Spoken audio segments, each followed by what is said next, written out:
Hi, Hi. we're back. Yes. I'm Carly, And I'm Harry. and this is Known Unknowns. Yeah, the talk of the podcast where we talk about the unknown and the weird and the wild, Spooky. wild and wacky. Spooky. And spooky. Okay, so we found this really fun quiz that we're actually going to start the podcast off with today. Well, Harry found the quiz. What's it called, Harry? It's the Cryptid Wiki personality quiz. We're gonna find out what kind of cryptid I am. Carly is. Yeah. Okay. So it's just 8 questions. And Situate yourself. All right. it's at in case you want to take it yourself. It's at the Cryptid Personality Quiz. Yeah, if you take it, .com. tell us what you get. Yeah. Tell us. You can comment on Instagram. You can tweet at us. You can put something on Facebook, on our Facebook page. Don't really know how Facebook works that well. Comment on our page. I don't know how that works. But yeah. Okay. So Harry, ask me questions. Okay. So first off, how big are you? Are What? you small sized? Are you medium sized?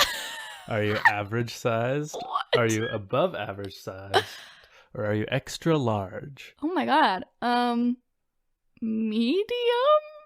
Okay. What would you say I'm a small size? I'm not small. Like Okay. I'm not like no, I'm medium. Medium I'm gonna sized. go with medium Yeah, size. you're smaller than average sized, but I don't think so. Okay, we'll call you medium. I'm gonna say sized. medium. That's what I think I am. Okay. What is your favorite type of food? Seafood. Anything sugary or salty? Oh god. Barbecue. Tropical smoothie or fruit snacks? I don't have a favorite food. Oh, who doesn't have a fucking favorite food? Anything sugary or salty? What does that mean? Sugary or salty? I'm gonna go with anything sugary or salty, I guess, because Okay. sugary is kind of my I think thing. that means like snack foods, kind of. Yeah, I'm into candy and pretzels. Yeah. Okay, how competitive are you? Very. Okay, we'll put you at, extremely assertive and competitive, or more strong-willed and assertive, somewhat assertive, low-key and sensitive, prefers not to compete. I don't know. What do you think? You're somewhere in the strong-willed and assertive to extremely assertive and competitive range. Yeah. Wait, what do you think? You're the one. I think extremely assertive, Okay. right? I don't know. I'm like very competitive. Maybe not extreme. No, I'm Right. going to go with the last one. Oh. I'm pretty competitive. I already clicked it, so Okay, that's great. the one it is. Sounds good. How much time do you spend with friends and family? None. Keep to myself and family. Prefers the company of small groups of friends. Popular and outgoing. Extremely outgoing. Just friends. I don't like my family. No, that's mean. Cut that out. What are the options again? None. Keep to myself and family. Prefers company of small groups and friends. The small groups and friends. Okay. Prefers company of small groups and of friends. Do others find you good looking? Plain looking, alright, but nothing striking. Average looking, but some nice attributes. Good features and sexy. Incredibly attractive. What was the middle one? It was average looking with some nice attributes. Yeah, that one. That's what you think? I think people see me as average looking with some nice attributes. Okay, well, I think you're incredibly attractive. But I'll click the one that you say. Yeah. Fine. How long is this quiz? Are we almost done? We're on question 6 of 8. Okay, How would great. you rate your intelligence? Oh my god. Avoids intellectual pursuits. Clever, but prefers non-intellectual pursuits. Intelligent, very intelligent, out of this world level genius. Somewhere in the middle. What was the option? The most middle one is intelligent. Below that was clever, but prefers non-intellectual pursuits. Avoids intellectual pursuits. Very intelligent, out of this world level genius. Maybe clever, but avoids. I don't know. Okay. I'm not that smart. You're very smart. All right, then the clever one, I guess. Okay, fine. We'll compromise. All right. What is your athletic ability? None. Occasionally plays sport. Enjoys sport for recreation. Plays sports competitively. Extremely athletic and agile. Enjoys sports for recreation. Okay. Now the last one. I bike a lot. I'm pretty fit. Yeah. I'm not like a beast, though. Okay. How That's much what you want to call it. do you like traveling? Ooh. Never travels. Stays close to home. Vacations are fun, but not essential. I love to travel. I've been everywhere. Okay, this is a terrible question because I like to travel, but I don't travel. I don't have money to travel. That's true. But, like, I like to travel. Okay. So I definitely have not been everywhere. I've never So even been really- out of the country, but I like to travel. Mm-hmm. Is it like vacations are fun, but not essential? Yeah, That's that like one's the good. middle one. Yeah, do that one. I love to travel. Okay. You got Bigfoot. What? You're Bigfoot, Carly. Man. Why? Explain. Because, well, the term Bigfoot, I don't know, it's just explaining what Bigfoot is. Oh, I'm that's guessing- it? Not Yeah. like, oh, why you're Bigfoot. No, it doesn't explain why you are Bigfoot. It just says Oh. Sasquatches are strong, unpolished individuals with a gruff exterior that conceals their soft and chewy center. Yeah, I don't know. I don't know why it says you're Bigfoot. You just are, and that's the rules. All right. Okay, Well, so you're Bigfoot now. all right. Good job. I'm Bigfoot, everyone. Well, that was cool. So you want to move on to our topics? Yes. Cool. So I'm gonna go first this week Perfecto. because Harry went first last week, and I'm super excited about my topic. I actually recently found out about this topic, and I really wanted to dive into it because it's so freaking weird. But I also want to be respectful about it in case there are people out there who really believe this. So I have a conspiracy. Well, yeah, so I have a conspiracy this week. It's called Birds Aren't Real. I don't know if you've heard of it. I just learned about it. I don't think there's any reason for you to be respectful about it. Yeah, but what if there's someone out there who really believes in this movement? Because they call it the Birds Aren't Real movement. I'm going to say it's the Birds Aren't Real conspiracy. Okay. I don't know. I don't want to be... You know what? You're right. I don't need to be that respectful. It's kind of ridiculous. So, all this stuff I got is actually from their website. Under, like, who are we? They have, like, chapters of information about what and who they are.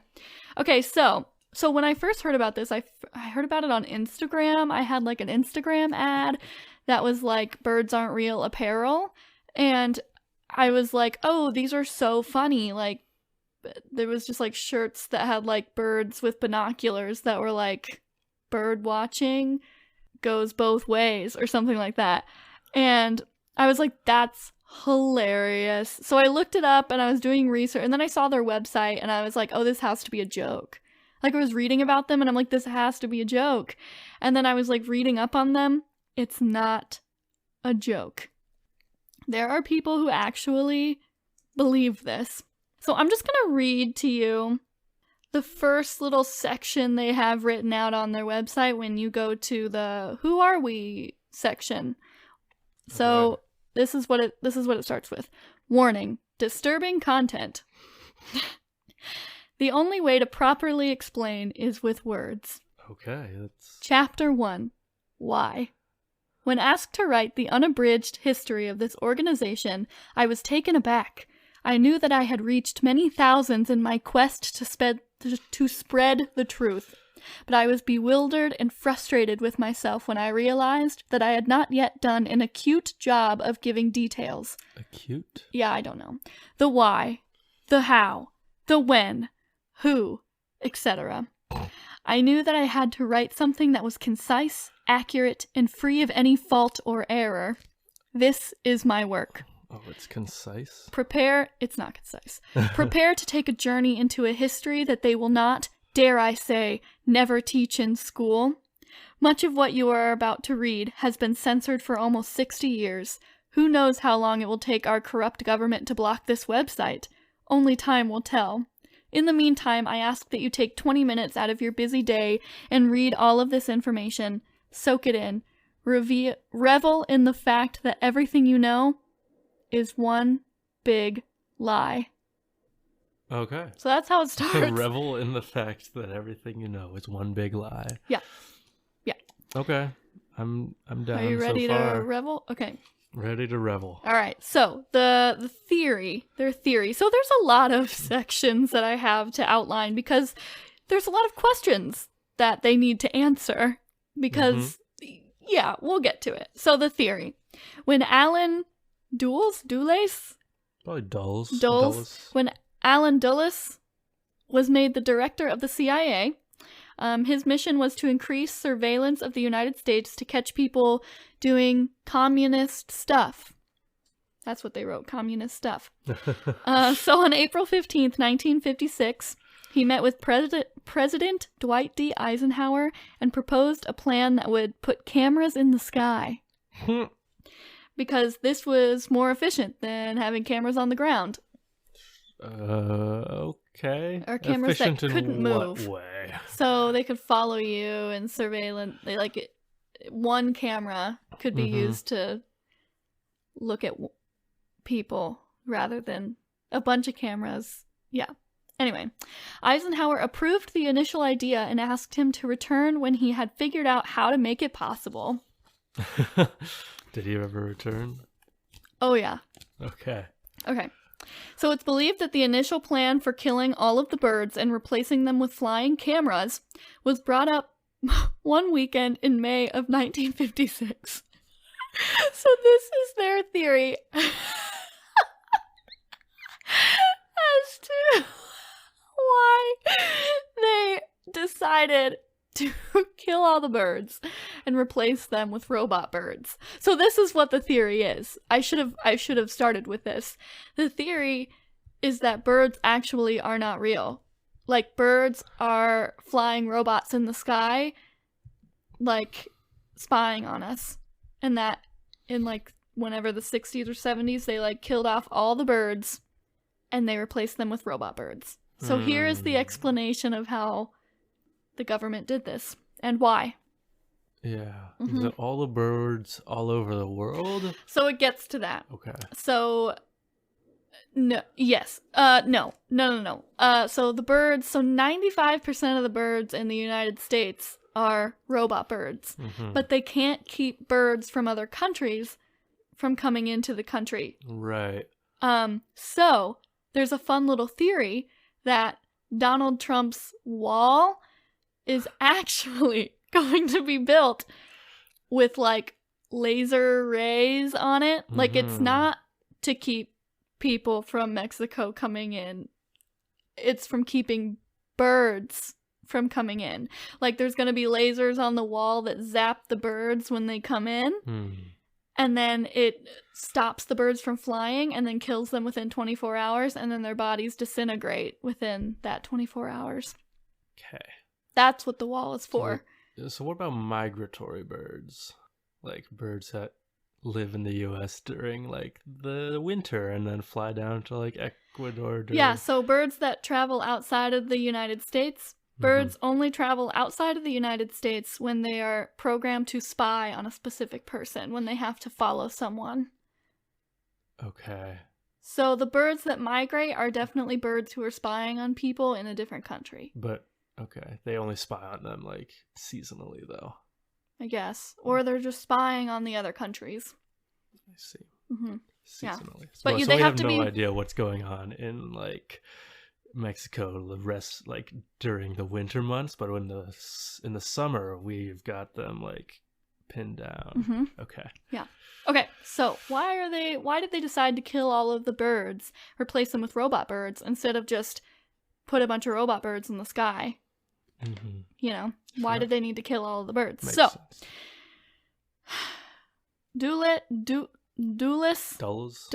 Dulles and his team hated birds with a passion and were heard on many occasions calling them flying slugs and the scum of the skies, as they would often poop on their cars in the parking lot of the CIA headquarters.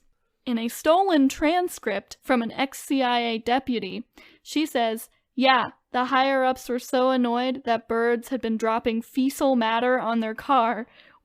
car windows that they vowed to wipe out every single flying feathered creature in North America.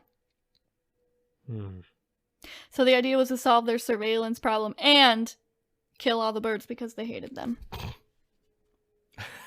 Okay. Yeah. Okay, so how... Sounds like overkill for birds pooping on your car. Just like park inside. They didn't like them. Just don't park under a tree. All right, well, I don't know. So, how did they kill them, I'm sure you're asking? How do you go about wiping out all the birds in America? Is that what you were asking? I wasn't yet, but I was about to. Yeah, okay, cool.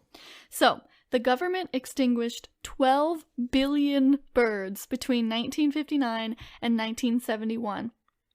On May 6th, 1957, Dulles, I think, Dulles, met with an unidentified man from the Boeing Airplane Company and ordered 120 B-52 bombers.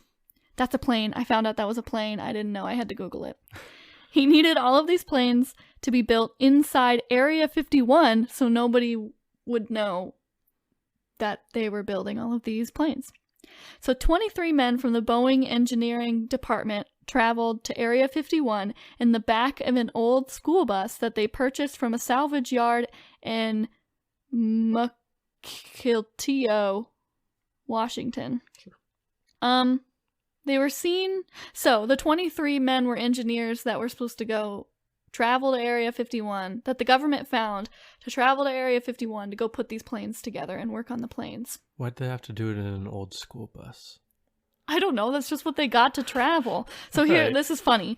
Okay, it gets more and more ridiculous. The CIA has the resources to kill 12 billion birds. They can get something a little swankier than a junkyard school bus. I don't know. Okay. I think the 23 men, that it was just their job to get there, and they, all 23 of them, decided to go out and buy the bus. Okay. Okay. Because here's the deal. They were seen... Oh my god, this story is so funny. They were seen by a few individuals bringing couches and rugs into the bus and were also heard discussing, quote, really cool playlists for the road trip. They even painted Area 51 or bust on both sides of the bus. Okay. So my original thought was that they had got the school bus to avoid bringing attention, instead of a limo pulling up through the desert, you just got an old school bus. But if you paint Area 51 on it, if they're telling you that you're going to a secret... I know. Okay. Whenever they would stop for gas, they would set up a makeshift campsite in the parking lot and sing songs with titles such as I Left My Honey for Area 51 and Let's Kill All the Birds. All right, well, why hasn't this come out earlier then? Oh, okay. So, they attracted a lot of attention. Yeah. Yeah, no shit. And the locals of a town in Idaho claimed that the men would reveal intimate details of what they were doing. Fire them. Yeah. Yeah. Okay, so 22 of the men made it to Nevada. One man did not. Neil Ford was the only engineer that lived to tell the story, and he was left in a Waffle House bathroom because the others claimed he had to pee too many times and was ruining the vibe of the road trip. Yeah. Okay. I'm becoming skeptical that this is a genuine theory. No, Harry, it is. See, that's why I was like, this can't be real. It is real. Neil spoke with one of the founding members. So this is the guy that was left in the Waffle House bathroom. Mm-hmm. Spoke of one of the founding members of the Birds Aren't Real movement shortly before his death in 1994. Mm-hmm. He spoke about the way which Dulles searched for engineers who didn't have families. That way, they would be able to disappear from the map when the project was complete and nobody would notice. So my question is, why didn't the government just track this Neil Ford guy, or whatever, Ford Neil guy down and kill him? Yeah. Mm-hmm. Why would they just let him stay alive? Right. Okay. Well... When the men got to Area 51, they were tasked with designing a new version of the B-52. to be called B-52B because the B stands for bird. Okay. Yeah. The military and like CIA people love acronyms like so much. They would definitely come up with something way cooler than that. Right, well. Way more complicated and yeah. So the planes were painted matte jet black so they couldn't be seen at night. All the lights were taken off the plane and they were fitted with noise reduction pads so it would fly silently. I don't think that's how that works. Okay, well, that's how they did it. Okay, so, so they equipped each plane with one of the wait, I got lost. So it was to be called B-52B. Oh, and so they were tasked with building 450-gallon water tanks to be placed inside the bomb compartments. Like, instead of the bomb compartments in the plane, they were supposed to put 450-gallon water tanks in it.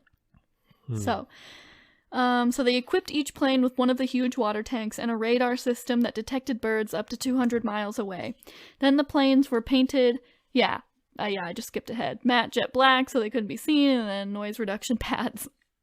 The water tanks in the bombers were filled with a specially formulated bird poison that once consumed would give the bird a virus that could be passed on to other birds. The poison was sprayed from an altitude of 8,000 feet and would completely dissolve before it hit the ground. This meant that only birds would be affected by its terror.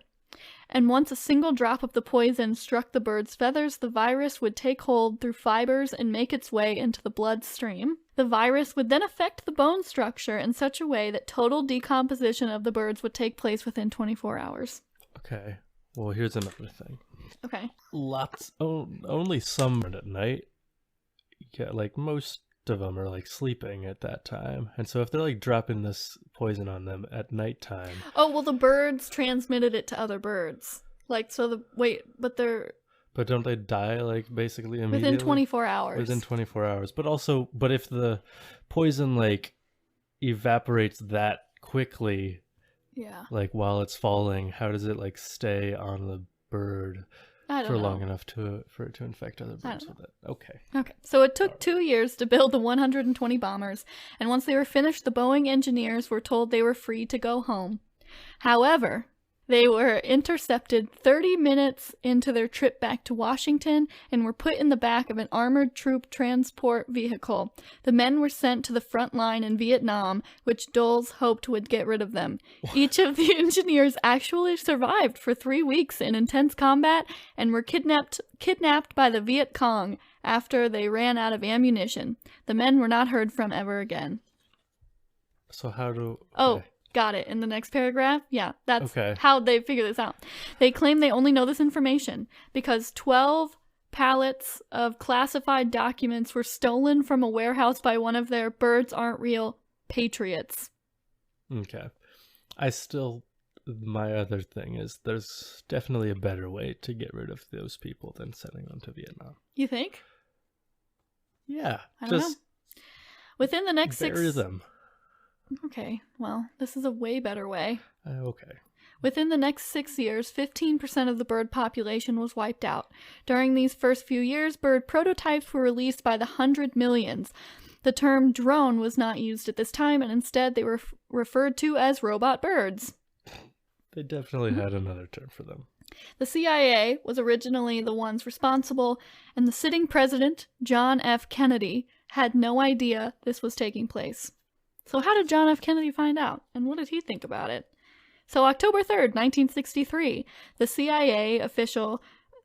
top CIA official was overheard speaking about the operation over a tapped phone. JFK tapped the phone of Alvin B. Cleaver, International Communications Director for the CIA. So get this. You know why he was tapping the phone of this guy? No, why? Okay.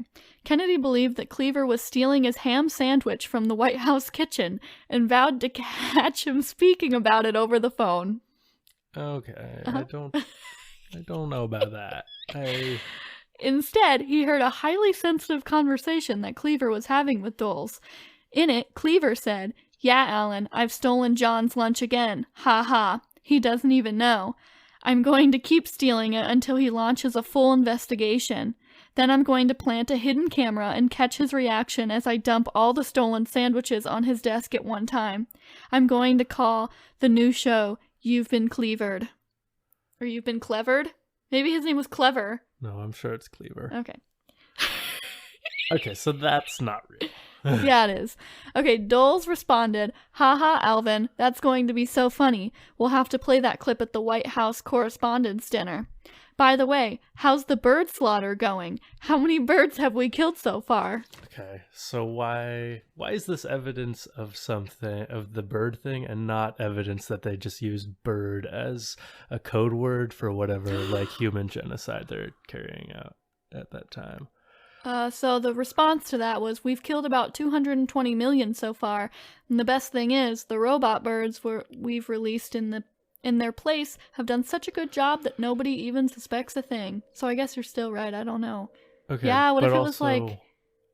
But, yeah, I mean, if they are talking about the actual birds, they should... They're spies. They need to talk in code about this. Okay, yeah. Yeah. I mean, why know. wouldn't you... Are they in the White House talking about this? I guess, yeah. I don't think the CIA works in the White House, is the other thing. Yeah, maybe they're not in the White House. So basically, trying to wrap this up, I guess, just this little section. So JFK did not agree with the mass murder of the birds, and the CIA was like, well, we're doing it. And he was like, nope, you're going to stop you're going to stop this whole plan now, or you're fired. And then a month later, JFK was killed. So, the birds aren't real. People think that the CIA killed JFK because he didn't believe in the mass murder of birds. And so, now all the presidents that we've had since then have turned a blind eye. And the CIA started rigging all the elections, so they only allow candidates who are anti-bird and pro-citizen surveillance to win the presidency. So Bernie doesn't stand a chance. That's what you're telling me. Well, he wouldn't even allow him to be a candidate. Mm. Oh, wait, no. They would only allow... Oh, okay. Or... They started rigging elections, so yeah, he won't win. Okay. Do you think E. Warren? Oh, no, she's definitely pro-surveillance and anti-bird. I could see it. But, okay. Okay. I mean, the CIA definitely killed JFK, but not for Oh, that for reason. sure. I know. I knew you were going to say that. I'm like, well, Harry's going to agree with the CIA killed JFK, but not about this. Okay, so you want to hear a really funny story? Yeah. You know how the birds were made? No. Okay. So this is probably the craziest of all of the stories, and like, you think that this is ridiculous, just buckle up. So at this point on their website, it says, I know you're really scared of everything that you've read so far. If you need help, contact support@birdsaren'treal.com for counseling or something about this. And I really want to email you should. the account and see what they say. Okay. So I just lose them here. Like, the other stuff is crazy, but I'm just like, okay, fine, whatever, believe it. But this, I'm just like, oh my god. Okay. So, one of their patriots, they call them, apparently stole a 6-minute recording that was uncovered in the basement of an isolated storage warehouse. In this recording, someone was heard saying, we need a quick solution to this problem. The production team needs this material right now. Real birds have been disappearing for almost 2 years now, and if we don't start replacing them in mass quantities, people will notice. We need a solution in 30 days. So in the recording, in the 6-minute recording that was stolen, they also discussed how they need a lot of, how do you say this, bauxite? Yeah. Bauxite. This bauxite was essential to the process of robot construction because they were going to make it out of aluminum. So, a month after this recording took place, after they had the secret meeting that the recording is from, a North Vietnamese torpedo boat was accused of attacking a U.S. destroyer in the Gulf of Tonkin? Yeah. Gulf And of Tonkin. do you know how it's widely believed that that was a faked attack? Right, yeah, it was a false flag. So this incident was actually the CIA, so the United States would have an excuse to place a huge number of troops in Vietnam and engage with the North Vietnamese on a much more escalated platform. You know. Right. So that's true. Yes. But, so why would the government fake an attack so they could send a ton of troops over to Vietnam? Because Vietnam contains the third largest reserves of bauxite ore on the entire planet. Okay. I mean, that's... So they attempted to invade and extract as much of this ore as possible. So that's how they got the material. So how did they get people to build these birds, and where are these people now? That's a good question, right? Well, they have an answer. This one cracks me up. The government would send individuals to local nightclubs and bars who would then scope out a candidate who looked like they could assemble a robot bird. Okay. And would tell that person that they were having a costume party on acid. These people were then given work overalls, their costume, a small tab of acid, which was actually just a piece of colored paper. There was no acid. The acid trip they would then experience was actually the bus ride to the entrance of the bunker, where they were given a toolbox and a pair of headphones that played Pink Floyd nonstop. This combination of assembling a robot bird inside a 5-story government fallout bunker led them to believe that they were on the most insane trip of their life. So they tricked people into having like this insane trip. So then many of the individuals would later be heard saying, the craziest trip I had was back in 76 when I met this guy who gave me a crazy tab. From then all I remember is riding through the desert for 45 minutes on the top of a sawed-off school bus, then walked down a staircase into a huge warehouse that was underground, and having some guy tell me to follow some instructions and make some sort of flying robot bird. Okay. That's... yeah. Okay. I mean, so the CIA did give people acid without them knowing and stuff in order to do experiments on them, but I don't think they did it in order to get them to build robot birds. The thing is they didn't use actually real acid in this theory. Yeah. So they claim the movement started in 75, and they held rallies that thousands of people attended in Washington, D.C. So, there's no evidence of that. Okay. Because all the recordings and tapes of the rallies were confiscated from the government when they raided their offices. Okay. So there's no proof now that the rallies ever happened, just word of mouth.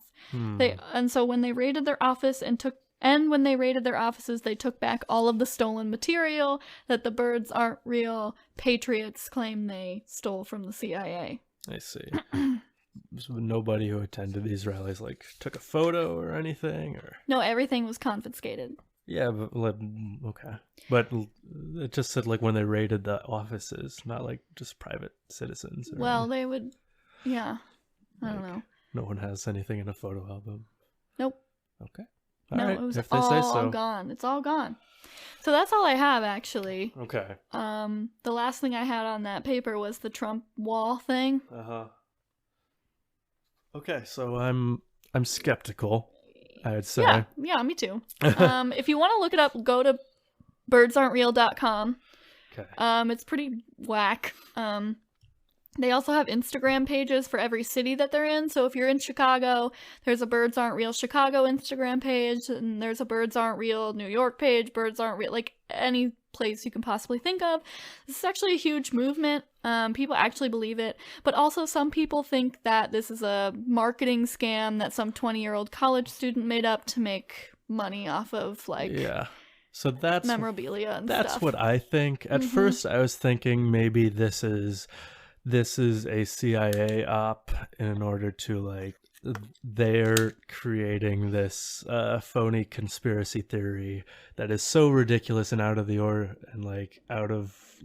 and totally unbelievable that brings in these pieces of other conspiracy theories in order to discredit them because they're associated to this one, and just discredit any conspiracy investigation movement. But I think that it goes too far, and some of it is too clearly meant to be funny. I know. I'm like, this can't be real. Yeah, I don't know. It's definitely. But there's a lot of people out there who I mean, actually believe this is real. I'm sure there are people who believe it. I don't think that the creator of it believes it. No, some people think it's like a what is it called? You watch the interview. There's also an interview with like the head of this movement right now. You can look it up. I don't know anything else about it.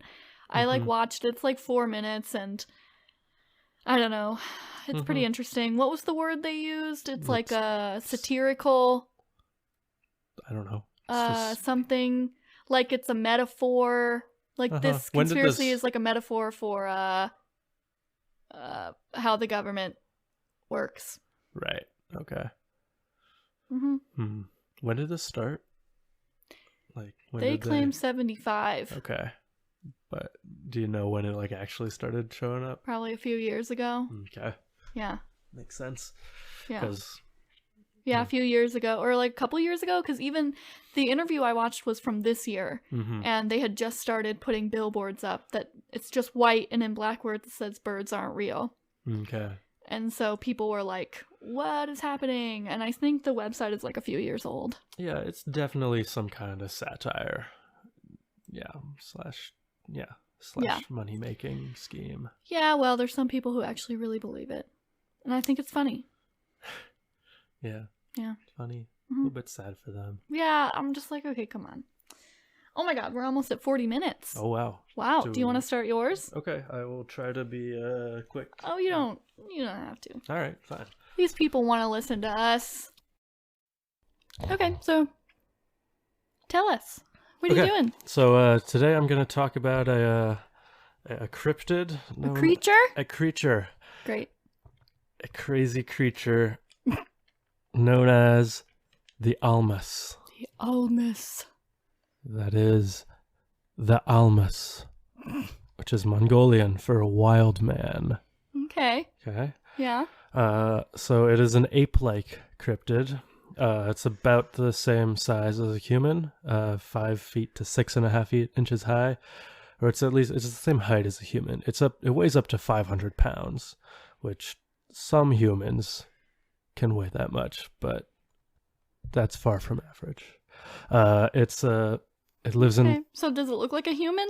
Oh, okay. So it is covered in hair, except for its face and hands. Yeah, it's covered in dark reddish brown to black hair all over its body, except for its face, although it does sometimes have a big beard as well. Yeah, people say it resembles a caveman, those who've cited it. Okay. Okay, what else? It lives in Central Asia, mostly Mongolia, also the Caucasus and the Pamir Mountains. Let's see, 5 to 6.5 feet tall, 500 pounds, has a large protruding forehead, wide flat nose, feet that are much wider and either longer or shorter than a human's. Okay. I'm not 100% sure how that works, but I guess it depends. It lives in caves of remote mountainous regions, and the female Almas is often portrayed as throwing her long breasts over her shoulders in order to run faster.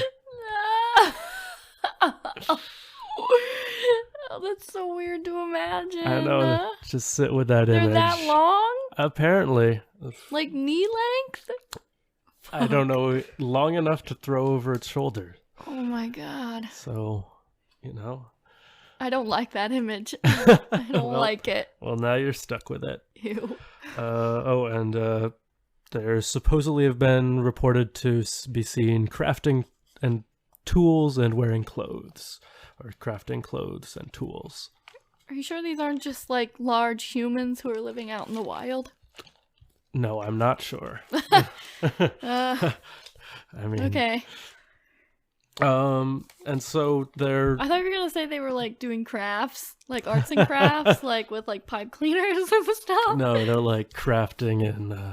They're making weapons. In the Minecraft sense. Okay. Okay. Yeah. So there are lots of different like folk stories about them. Most of them are the kind of folk story that gets passed down over time because it is useful in teaching people to, like, behave in a particular way. Like, Are you sure they're not real?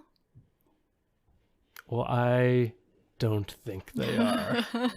Well, Okay. For instance, there's a story that in 1925, a girl named Nadmid, who was 18, went out searching for her family's lost calves, Aww. but she didn't return before dark.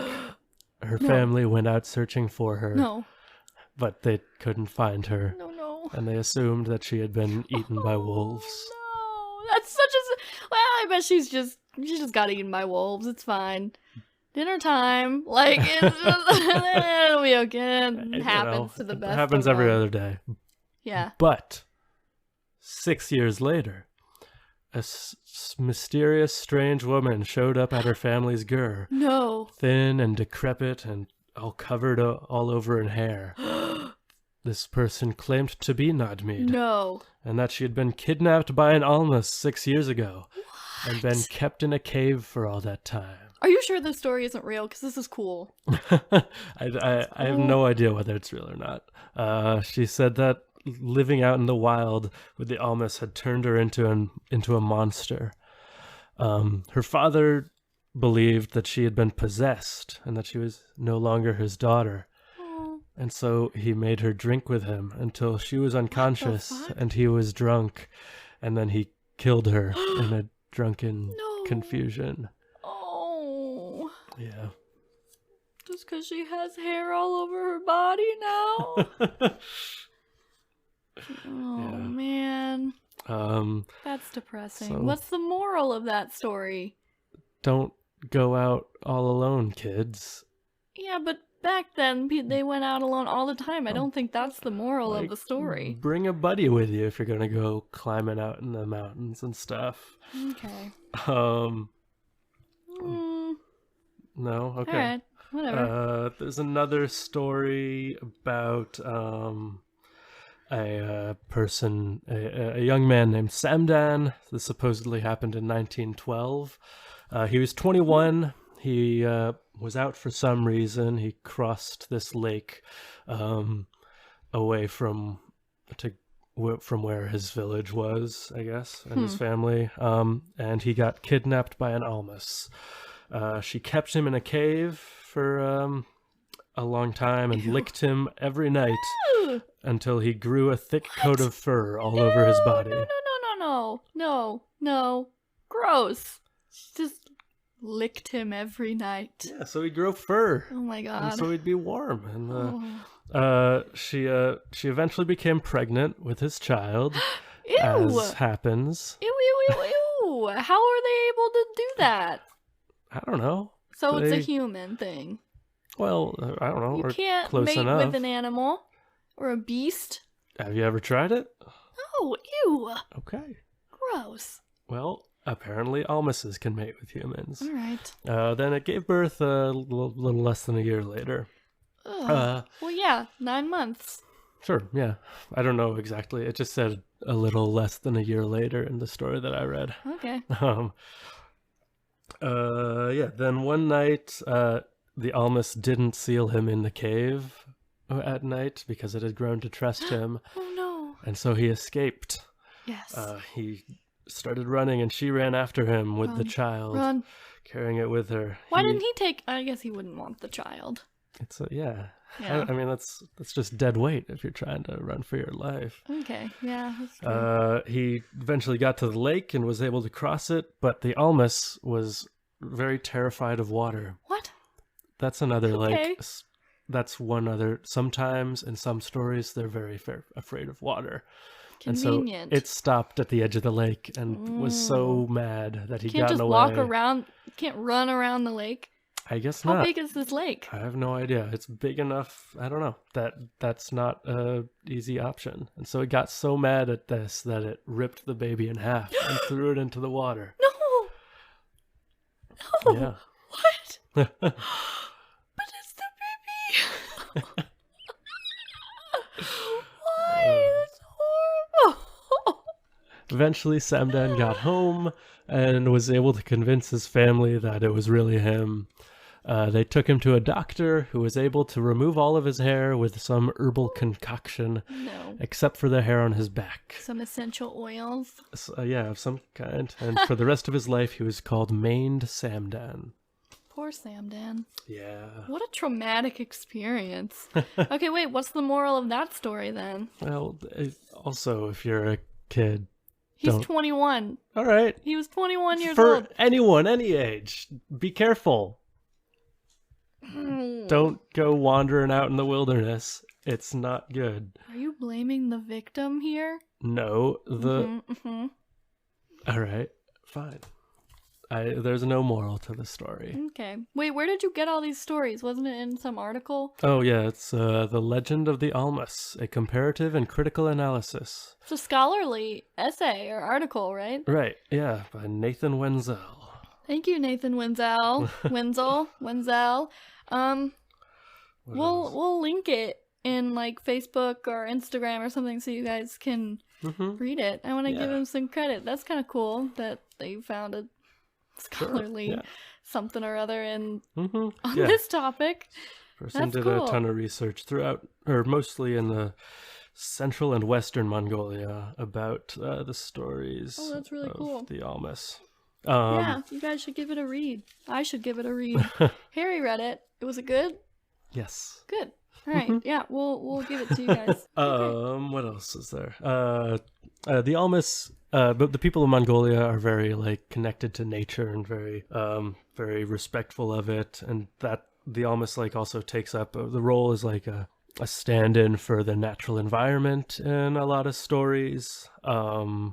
For this children's book called The Last Almas that this person found in a school while they're in Mongolia. It's about how the nature is often destroyed by human greed. Wait, so what's the kid's book about? The Almas? Yeah, it's about an Almas and this family. This rich man is traveling through the mountains, and with him are this servant and this servant's grandson.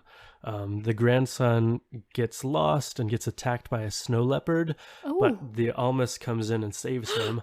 Yes. And so she takes care of him for a little while, but she is sad because he misses his grandpa. No.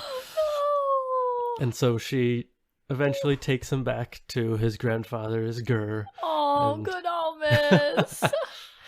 It's a good Almas. Yeah, Okay. and it leaves him there with the grandfather, and it never comes inside, but it comes back frequently. They don't have it over for dinner? I guess not. I don't think it. I think it just comes back at like Oh. nighttime and just leaves gifts for them, like Oh, gold and how jewels and nice. stuff. And so eventually, the boy and his grandfather become rich. Oh. So rich that the original rich guy becomes jealous of them. Oh, fuck you. So the rich guy then captures the Almas, sets a trap for it. No. And Why? So because it Mean. keeps giving the gifts to the other people, and he wants the Don't like gifts. these stories. But the grandson and the grandfather help the Almas escape. Good. But then the rich No. guy is No. so mad. No. So he sets another trap, and he captures the boy, No. and he takes him up into the mountains, where he starts beating him. And the Almas comes to his rescue. Almas. But as she's taking the boy away, the rich guy shoots him. Wait, shoots who? The Almas. Her shoots her. The Almas. Yeah. No. Yeah. Her death cries start an avalanche, allowing the boy to escape, but ending the story of the Almas. No. So, if you like, yeah. So it's That's about depressing. greed and Rich people. and nature and the destruction of nature. How it's a bad thing that bad people do. Okay. Yeah. Depressing. It's not just Mongolian stories about the Almas. It has been there have been reported sightings by people not from Mongolia. Mm. The earliest of which is from this guy Hans Schiltberger, who was this German nobleman and traveler. I said it was in 1420. Mm-mm. No? Okay. It was in 1420 Cool. when he was traveling through Mongolia as a slave or a prisoner of the Khan Tamerlane. Let me see what he had to say about it. In one of his writings, he wrote, on the same mountain there are savages who are not like other people, and they live there. They are covered all over the body with hair, except the hands and face, and run about like other wild beasts in the mountain, and also eat leaves and grass and anything they can find. The lord of the country sent to Edigi a man and a woman from among these savages that had been taken in the mountain. So, while he doesn't exactly refer to them as Almases, it matches the description of how they're generally told. Mm-hmm.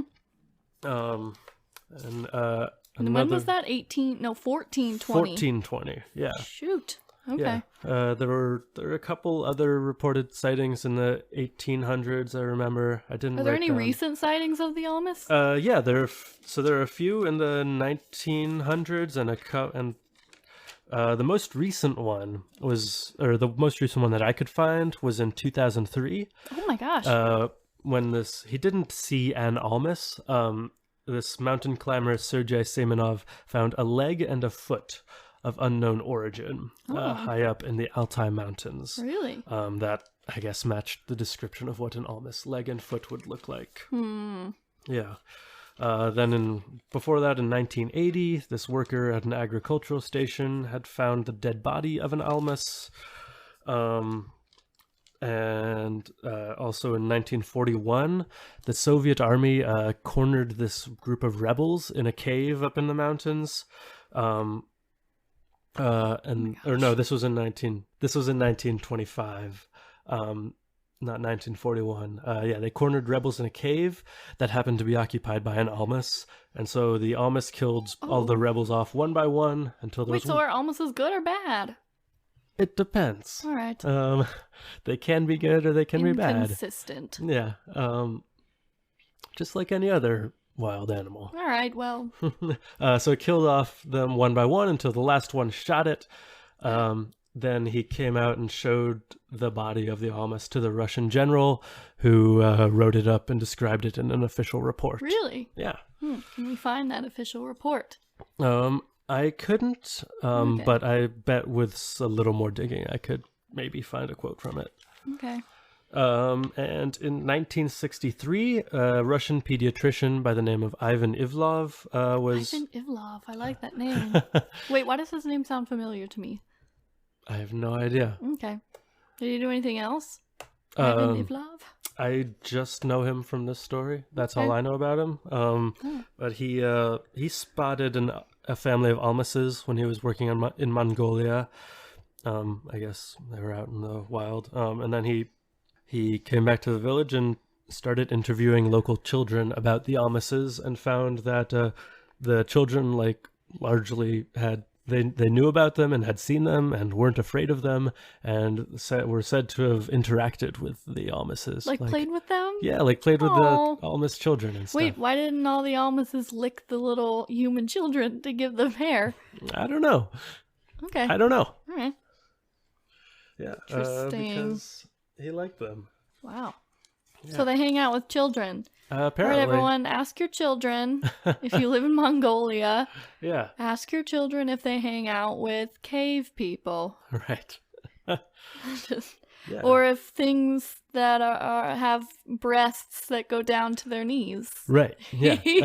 I'm sure they'll want to tell you about it if that's the case. I mean, who wouldn't? If I saw that, I would. What if they were like, I have an imaginary friend and it's very furry and it's a big man or it's a big woman and it has these things on its chest that go all the way down to its knees. Yeah. What would you think? What I think? Yeah, if your kid was like, this is my imaginary friend.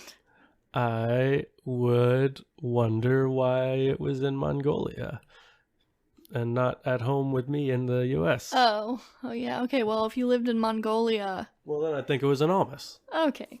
Do you believe in Almases? Do you believe in beasts? And like things like cryptids. Do you believe in that? Generally, no. Oh, I believe ghosts more than stuff like this. I don't know. Like for I the think it's Almas, interesting. I think they're seeing something, but sure. I don't like how it's like, oh, the Almas. I bet they're just people. Yeah, I definitely don't believe in Bigfoot. We would see, like, we would find a body. We just would. Someone would stumble upon it in the forest. And Someone would find a body. I wouldn't say that I believe in the Almas. I think that it's possible that some sightings have just been like sightings of people from like very secluded tribes, especially perhaps. If they're old, like 1420s and like, right. 1700. Like, there's probably still a lot of like cave-looking people then, right? I don't know about that. Time. I bet there's still some very uncivilized people in the 1400s. Sure. There are like totally like uncontacted, like secluded tribes in the Amazon and in like Southeast Asia and stuff.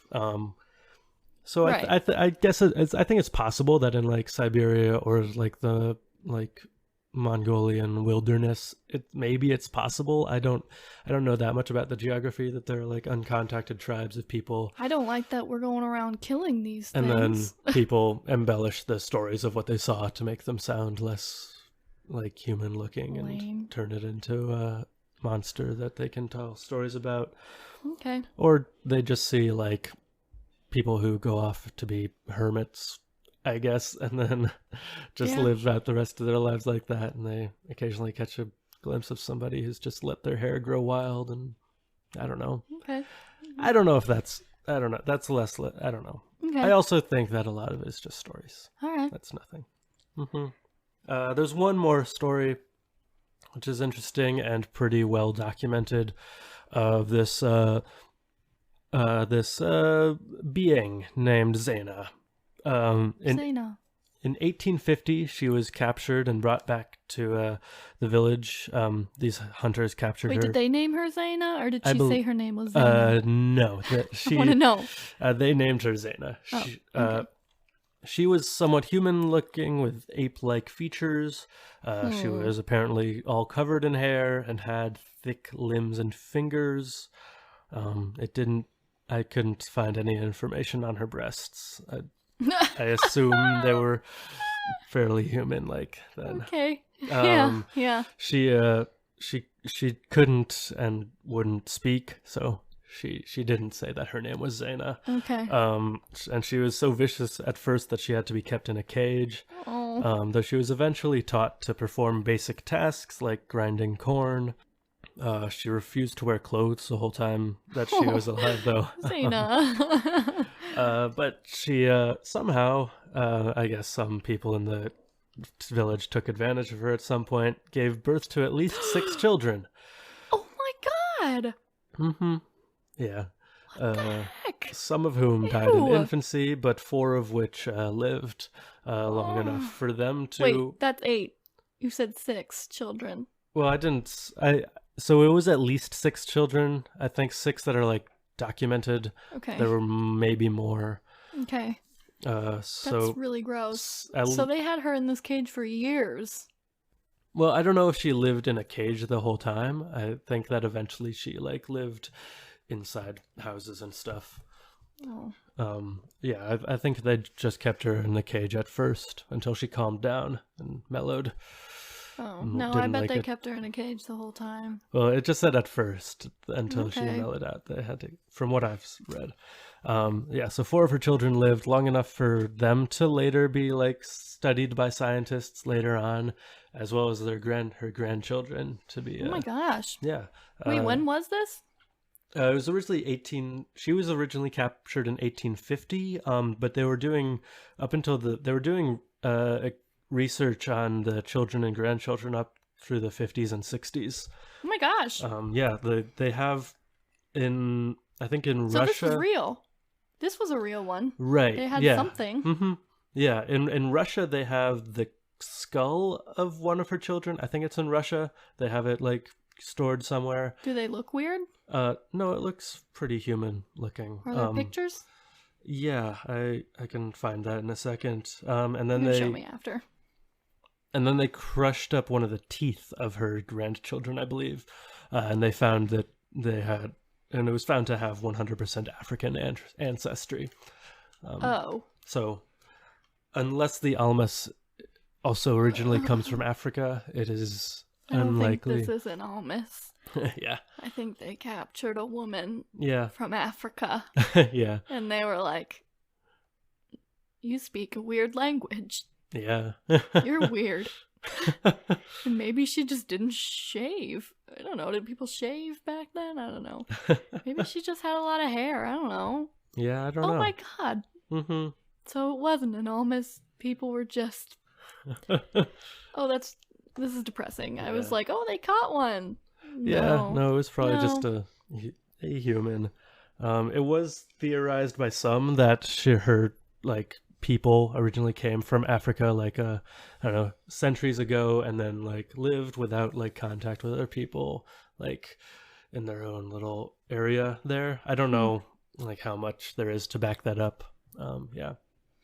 But the African ancestry thing runs counter to one of the big theories that cryptozoologists have about the Almas, that it is sort of a modern Neanderthal, or direct descendants from the Neanderthals. Okay. Yeah. Well, I doubt this was an Almas. No, I don't think so. I don't think this one was. Yeah. Pretty sure it was just a woman that was captured and taken advantage of. Yep. Because she was from a different place. Yep. Oof. Yeah. It's a bummer. Well, that's depressing. Okay. Sorry for ending on a down note. Yeah. Did you have anything else? No, that's all that I had. Okay. Oh, you know what? Remember how in the first podcast I said that my only ghostly encounter was the tapestry Ouija board thing? Yeah. Okay, so that's a lie. I've definitely seen a ghost. Okay, what? When? So I wanted to talk about it. Okay. I told you about this. It's when we lived in, off the Blue Line by UIC. Yeah. Okay. Yeah. You remember this? No. Okay, well, I was on my way home from something that was late. Probably work, probably whatever I was doing. And I was alone on the Blue Line platform, the UIC Blue Line platform, and that big ramp that you have to walk up, the accessible ramp that goes up to the road. So I was walking up this large ramp. It was very long. It's a very long ramp. And when I got off the train, I noticed that there was a person behind me, and they were bigger than me. I think I was like, oh, it's a guy. And I was like, okay, I don't like this. And I saw him walking around. I saw him. I don't really remember what he looked like, but then I looked back. He was behind me walking up the ramp, and we were almost up the ramp. And I kept looking back because I don't like it when scary people follow me, when men follow me, or anyone, because then I just assume it's a guy trying to hurt me. Right. So I was almost up the ramp, and I stopped hearing his footsteps, and I was like, oh my god, did he stop? What's going on? So I looked back, and no one was there. Yeah, I remember you and there telling wasn't me about this. I looked back, saw him, and then a second later looked back again. It was only a couple seconds in between. I'm like, he would have had to run down the ramp to get away, and then all the way down the platform so I couldn't see him, and I would have heard the vigorous running. Right.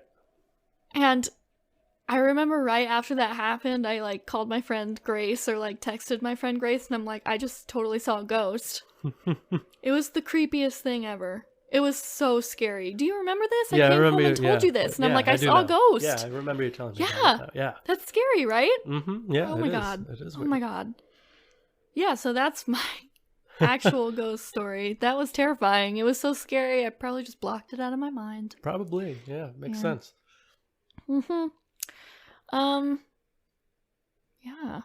Also, this is Okay. okay. So from the next episode, I want to do a cult. Yeah. And I'm going to. Okay. But I was wondering if any of you know anyone who's been in a cult. I want to interview someone who's been in a cult so bad. I watch videos constantly of like people who got out of cults, who like were in a cult. So if you have been in a cult, if you know someone who's been in a cult and is okay with talking about it, I would love to get their contact info and email them, call them, whatever. Because I really want to talk to someone who's been in a cult. That'd be cool to interview someone who's been in a cult, right? Mm-hmm. Yeah, definitely. I don't know.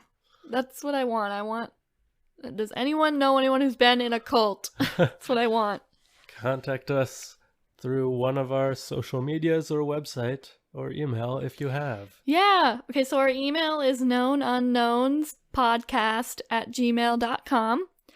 If you like us on Facebook, our website is on our Facebook, like in our About section. I can't tell you what it is because it's just a Wix site, so it's like knownunknownspod@wix.com. Like it's crazy. So just go click on it from there, and you can email us through there. You can listen to our podcast from there. You can find more places that we have the podcast. You can learn more about us. Right. Yeah, so we also have Twitter, so follow us on Twitter, follow us on Instagram, all that good stuff. Okay, great. Yeah. Have anything else? No, that's it for me. Do you have anything else to say? No, that's all the extra stuff I wanted to add. All right. Cool. All right, well, that's it. All right. This has been Known Unknowns. I've been Harry. I'm still Carly. And tip well and keep your seatbelt tight. 'Cause it's weird out there. Bye. Bye.